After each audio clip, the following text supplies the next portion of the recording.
Okay, we're going to go ahead and get started. And for our guests, I want to welcome you to Reed Spring Middle School for our Veterans Day Assembly.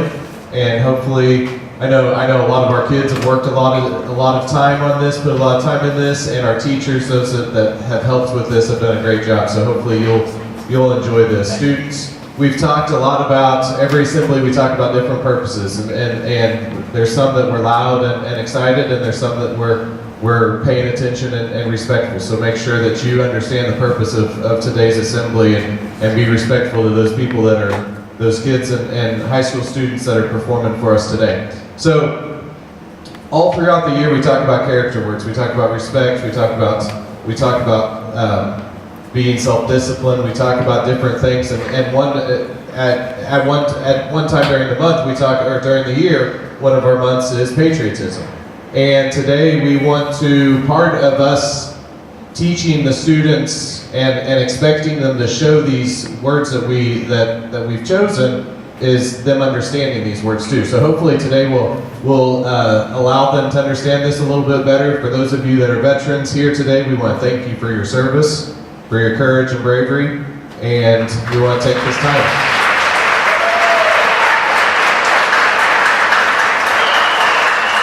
Okay, so at this time, I will have Hunter, we'll get started.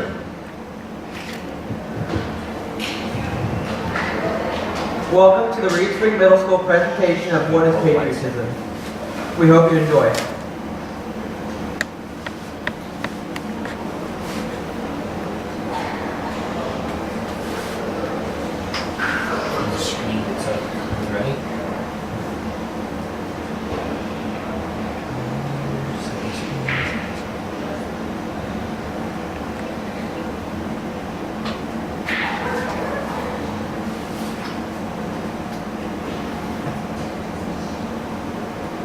Hey man, I noticed you didn't stand up at the game last night during the national anthem. What's up with that?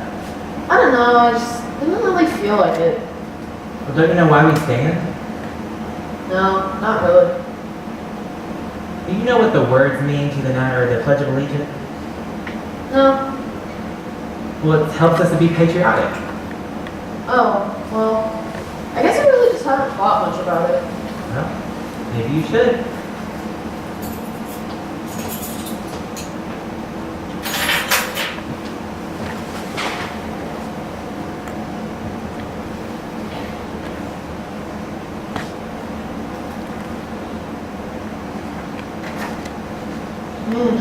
Alright.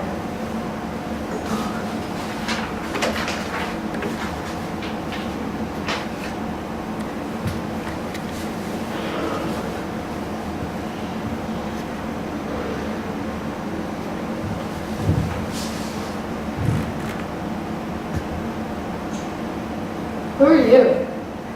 I'm the ghost of veterans past, and I'm here to talk to you and teach you about patriotism. Whoa. Is it going to take long? Because I really need to get home. No, it won't take long at all. Did you know that in 1814, Francis Scott Key wrote the lyrics to the Star-Spangled Banner while being a prisoner on a British ship? He stood on the deck and watched the British fleet bombard Fort McHenry, which was just outside of Baltimore. For 25 hours straight, they bombarded the fort, but the flag still stood. The fort still stood, and the British, out of ammunition, had to retreat. Really? I didn't know that. Well, I'll tell you what else, is that so many people have died for our freedom, the freedom that we have today. Our freedom? Oh yes, our freedom. You see, back in the day, we didn't have the freedoms that we have today. We were under the rule of the British king, and we had to fight to get ourselves free. Millions of people have served in the military. Multitudes laid down their lives as an ultimate sacrifice. It's something that we need to appreciate today. So when we stand for the national anthem, we're number one showing respect for our country, And number two, sending a big thank you to the veterans, especially those that have given their lives. Take a look.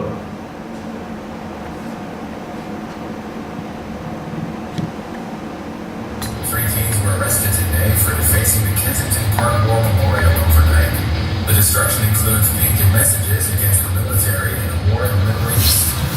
The three teens were picked up in the early morning hours after evidence was left at the scene.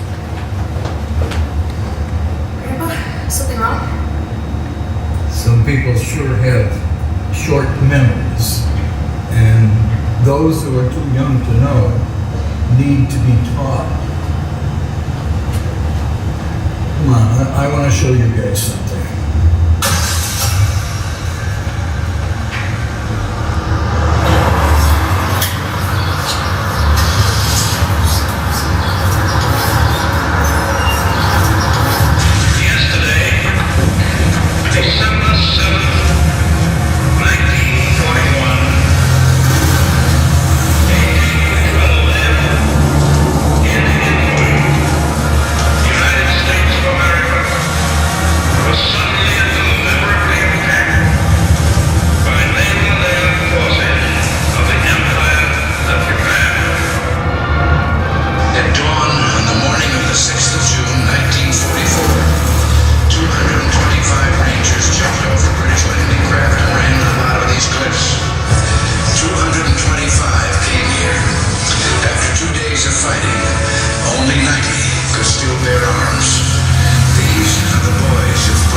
Now the high school choir will sing America the Beautiful.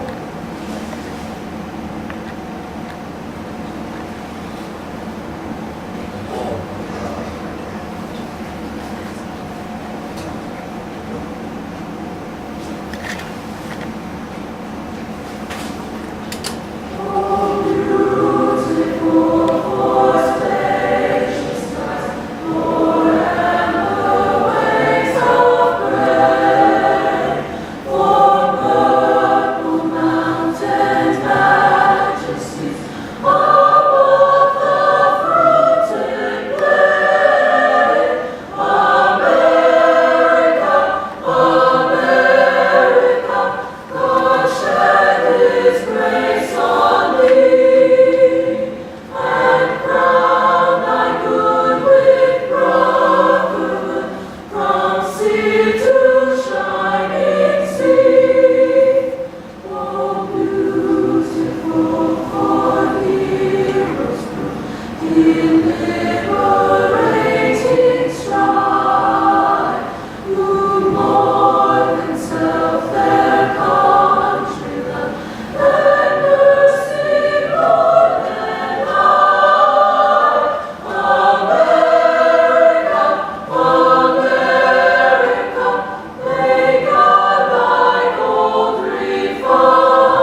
Now, Sophia Brown and Piper Magellan will perform a tap routine of the Boogie Woogie Bugle Boy.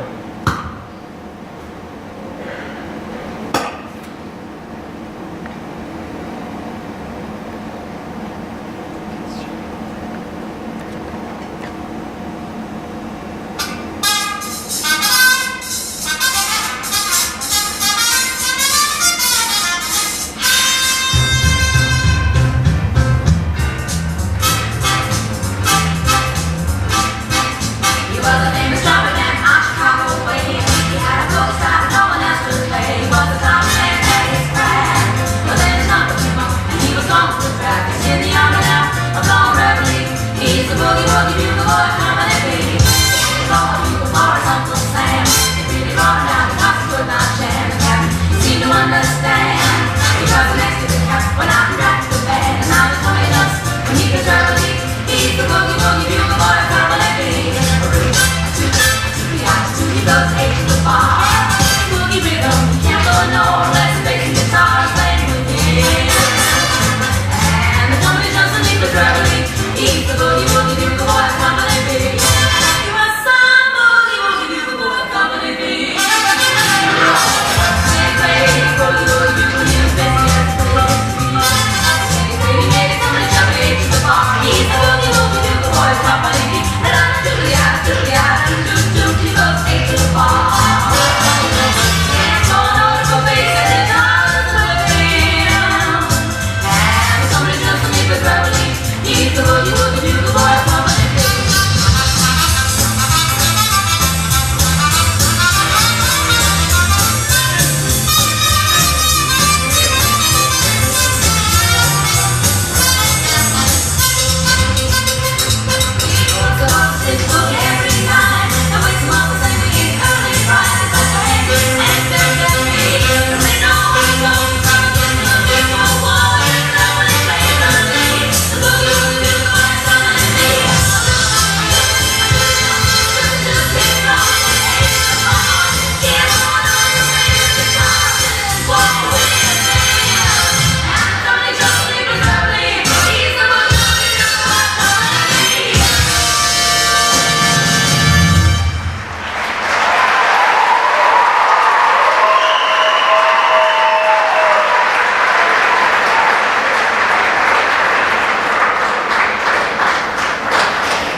We would now like to honor our veterans by having them stand when their military anthem is played.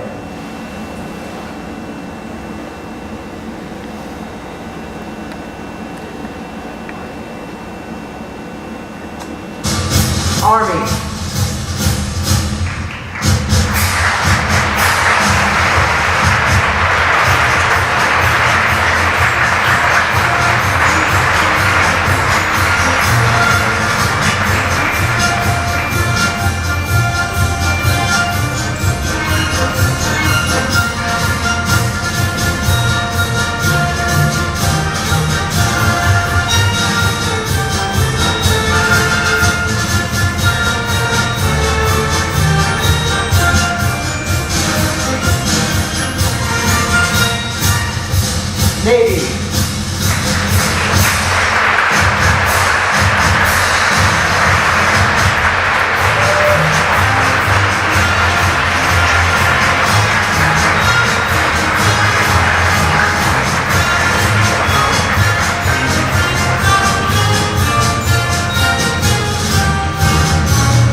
Hello, young man. Who are you? I am the ghost of veterans present. Are you here to teach me about the national anthem or something? No, I'm here to teach you about the Pledge of Allegiance. Well, what's so special about that? Well, the Pledge of Allegiance was first written in 1892. A man named Francis Bellamy wrote it in order to give people a sense of patriotism. Well, what do you mean by patriotism? Patriotism means we support our country. That's why, when we say the Pledge of Allegiance, we stand with our hands over our heart, the way we show support to our veterans. Well, a lot of my friends don't say the pledge, so why should I? Standing and saying the pledge is a way you can show respect to our veterans. That's why, when we say the pledge, we want to show support to those soldiers who have fought for us in the past and still fight for us today. So, you're saying right now there's soldiers out there fighting for me? Yes, sir. Let's take a look.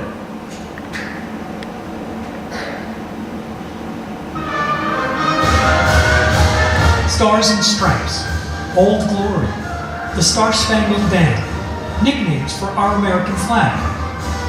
Here are some facts about our nation's most recognized symbol. The Betsy Ross flag was the first official flag of the United States, designed with 13 stars and 13 stripes to represent the 13 colonies that declared independence from Great Britain in 1776.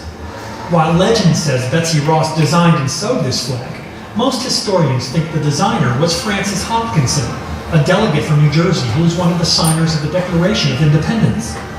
The flag became official on June 14, 1777. This date is now celebrated annually as Flag Day. By the way, the only president to serve under this original flag was George Washington. The current flag is the 27th version since the country was born. It was last updated in 1959 when Hawaii became the 50th star. According to the U.S. Flag Code, the flag represents a living country and is itself considered a living thing. The U.S. flag is often displayed incorrectly, so here are some rules to help you out. The flag is typically flown from sunrise to sundown. The flag should be allowed to flow freely, never bound from the corners. People often make this mistake. When displayed vertically, this way is wrong. The Union is always at the top left to the viewer. Oh yeah, and you should never do the following. Fly a torn and tattered flag. Let it touch the ground or water. Use it as clothing, bedding, or drapery. Place anything on the flag, like letters, logos, or designs. So there you have it, America. Display that flag proudly, but do it right.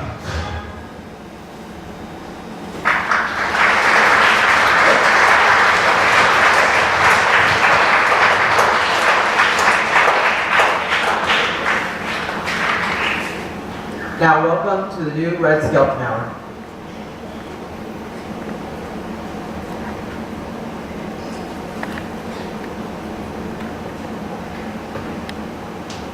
When I was a small girl in Tucson, Indiana, I heard, I think, probably the most amazing speech I've ever heard in my entire life. I think it compares to Sermon on the Mount, Lincoln's Gettysburg Address, perhaps even Socrates' speech to his students. I remember this one teacher, and to me, he was the greatest.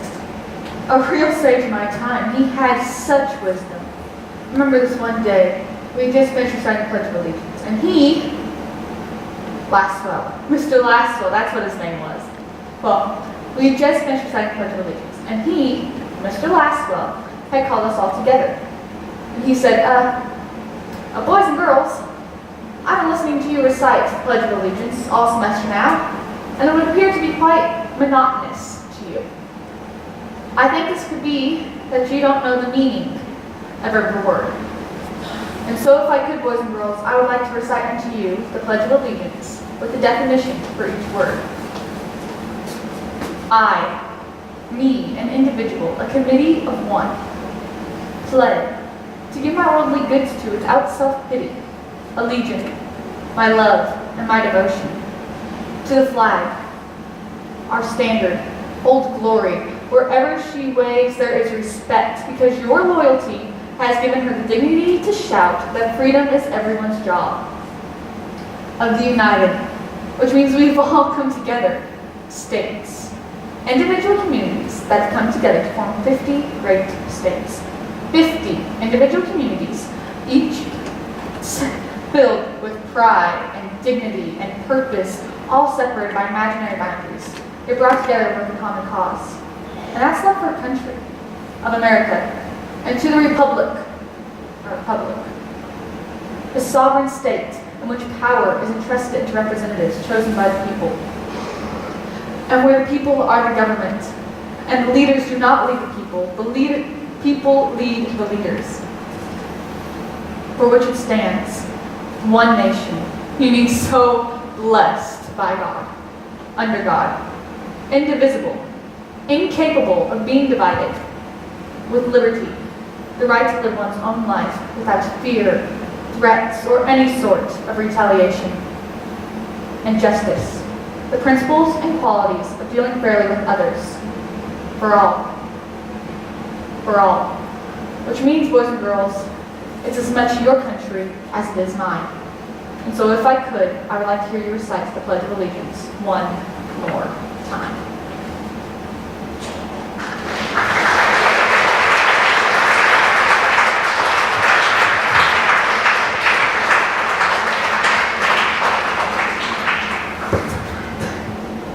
Would everyone please stand for the presentation of the colors?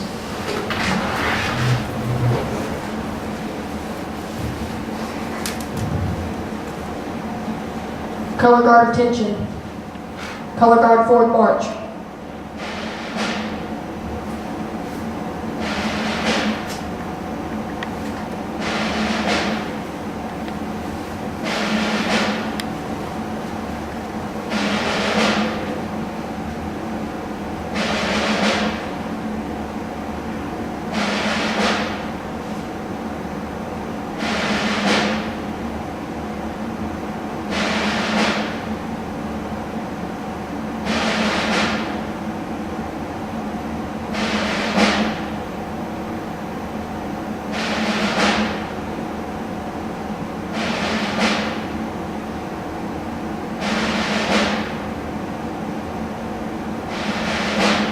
Color guard halt. Prepare to post the colors.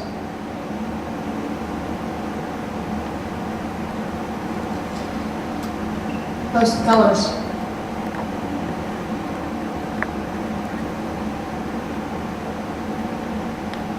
Please join me in the Pledge of Allegiance. I pledge allegiance to the flag of the United States of America and to the republic for which it stands, one nation, under God, indivisible, with liberty and justice for all. Color guard about face. Color guard forward march.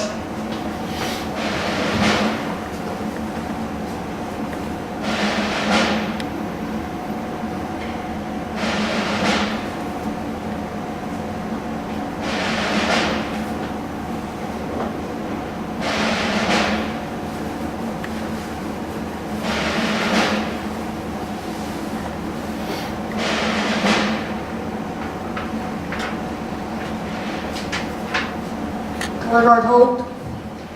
Color guard dismissed. Everyone may be seated.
There was a lawyer once, his name was Francis Scott Key. He penned a song that I'm sure you're aware of. You've seen it. It's in most hymnals throughout our churches. It's called the national anthem. It is our song as an American. We go, however, to a ball game. We stand in our church services and we sing the words of that song, and they float over our minds and our lips, and we don't even realize what we're singing. Most of us have memorized it as a child, but we've never really thought about what it means. Let me tell you a story. Francis Scott Key was a lawyer in Baltimore. The colonies were engaged in vicious conflict with the mother country, Britain. Because of this conflict and the protractedness of it, they had accumulated prisoners on both sides. The American colonies had prisoners and the British had prisoners. And the American government initiated a move. They went to the British and they said, let us negotiate for the release of these prisoners. They said, we want to send a man out to discuss this with you. They were holding the American prisoners in boats about 1,000 yards offshore. And they said, we want to send a man by the name of Francis Scott Key. He will come out and negotiate to see if we can make a mutual exchange. On the appointed day, in a rowboat, he went out to this boat and he negotiated with the British officials. And they reached the conclusion that men could be exchanged on a one-for-one basis. Francis Scott Key, jubilant with the fact that he'd been successful, went down below in the boats, and what he found was a cargo hold full of humanity, men. And he said, men, I've got news for you tonight. You're free. He said, tonight I have negotiated successfully your return to the colonies. He said, you'll be taken out of this boat, out of this filth, out of your chains. As he went back up on board to arrange for their passage to the shore, the admiral came and he said, we have a slight problem. He said, we will still honor our commitment to release these men, but it'll be merely academic after tonight. It won't matter. And Francis Scott Key said, what do you mean? He said, well, Mr. Key, he said, tonight we have laid an ultimatum upon the colonies. Your people will either capitulate and lay down the colors of that flag that you think so much of, or you see that fort right over there, Fort Henry? He said, we're going to remove it from the face of the earth. He said, how are you going to do that? He said, if you will, scan the horizon of the sea. And as he looked, he could see hundreds of little dots. And he said, that's the entire British war fleet. He said, all of the gunpowder, all of the armament is being called upon to demolish that fort. It will be here within striking distance in a matter of about 2.5 hours. He said, the war is over. These men would be free anyway. He said, you can't shell that fort. He said, that's a large fort. He said, it's full of women and children. He says, it's predominantly not a military fort. They said, don't worry about it. They said, we've left them a way out. He said, what's that? He said, do you see that flag way up on the rampart? He said, we have told them that if they will lower that flag, the shelling will stop immediately. And we'll know that they've surrendered. And you'll now be under British rule. Francis Scott Key went down below and told the men what was about to happen. And they said, how many ships? He said, hundreds. The ships got closer. Francis Scott Key went back up on top and he said, men, I'll shout down to you what's going on as we watch. As twilight began to fall, and as the haze hung over the ocean as it does at sunset, suddenly, the British war fleet unleashed. He says the sound was deafening. There were so many guns that there were no reliefs. He said it was absolutely impossible to talk or hear. He said suddenly the sky, although dark, was suddenly lit. And he says from down below, all he could hear the men, the prisoners, saying was, tell us where the flag is. What have they done with the flag? Is the flag still flying over the rampart? Tell us. 1 hour, 2 hours, 3 hours into the shelling. Every time the bomb would explode and it would be close to the flag, they could see the flag in the illuminated red glare of that bomb. And Francis Scott Key would report down to the men below, it's still up. It's not down. The admiral came and he said, "Your people are insane." He said, "What's the matter with them?" He said, "Don't they understand this is an impossible situation?" Francis Scott Key said he remembered what George Washington had said. He said, "The thing that sets the American Christian apart from all other people in the world is he will die on his feet before he'll live on his knees." The admiral said, "We have now instructed all of the guns to focus on the rampart to take that flag down." He said, "We don't understand something. Our reconnaissance tells us that that flag has been hit directly again and again and again, and yet it's still flying. We don't understand that." But he said, "Now we're about to bring every gun for the next 3 hours to bear on that point." Francis Scott Key said the barrage was unmerciful. All that he could hear was the men down below praying. The prayer, "God, keep that flag flying where we last saw it." Sunrise came. He said there was a heavy mist hanging over the land, but the rampart was tall enough. There stood the flag, completely nondescript, in shreds. The flagpole itself was at a crazy angle, but the flag was still at the top. Francis Scott Key went aboard and immediately went into Fort Henry to see what had happened. And what he found had happened was that that flagpole and that flag had suffered repetitious direct hits. And when hit had fallen, but men, fathers, who knew what it meant for that flag to be on the ground, although knowing that all of the British guns were trained on it, walked over and held it up humanly until they died. Their bodies were removed and others took their place. Francis Scott Key said what held that flagpole in place at that unusual angle were patriots' bodies.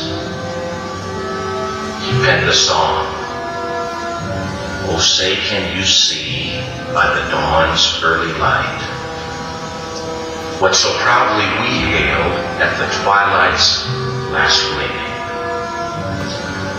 For the rocket's red glare, the bombs bursting in air, gave proof through the night that the flag was still there.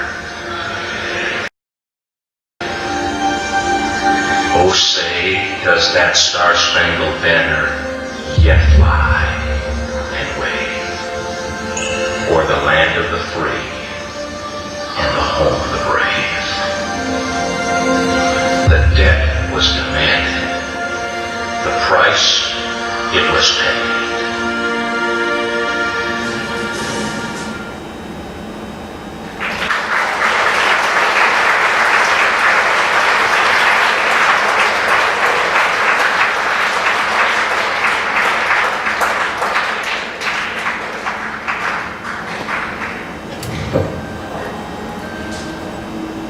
Please stand for the singing of the national anthem sung by the high school choir led by Mrs. Shaker.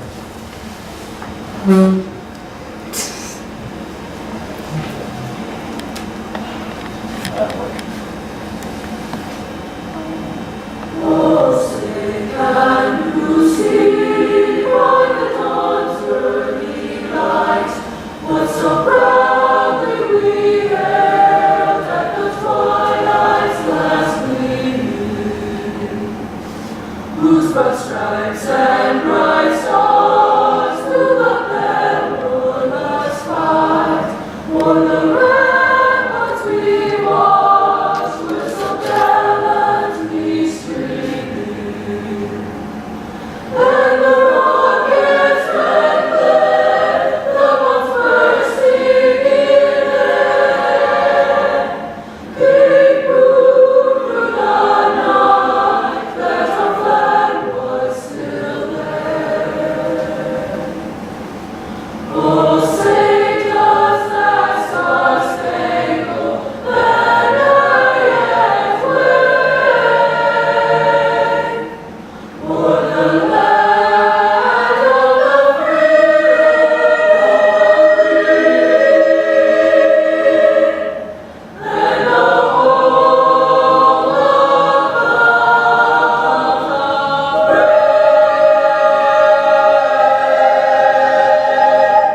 you?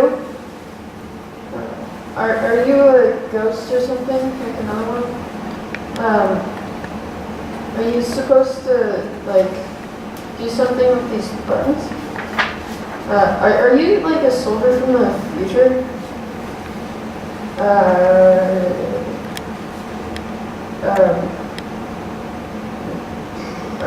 Are these, like, what are these? Do they do something?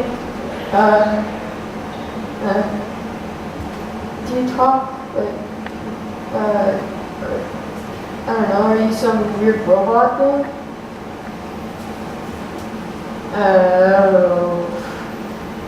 None of my guesses seem to work. Are you here to teach me something of some sort? What is this?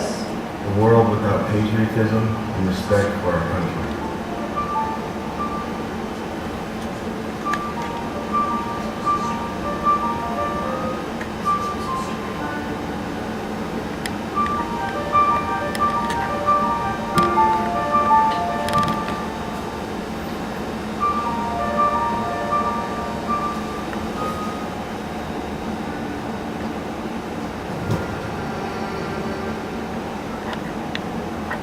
That's what the world would be like. A world without freedom, without peace, is mass chaos. I finally understand how important patriotism is to our country, and the sacrifices that were made by many men and women. Their sacrifices are the reason that we have the freedoms we have today. I pledge allegiance to the flag of the United States of America and to the republic for which it stands, one nation, under God, indivisible, with liberty and justice for all.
All right.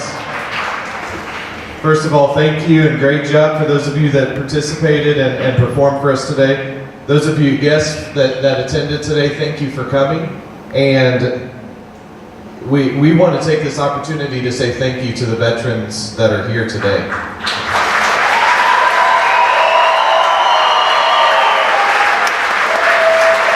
There's a lot of times that we don't.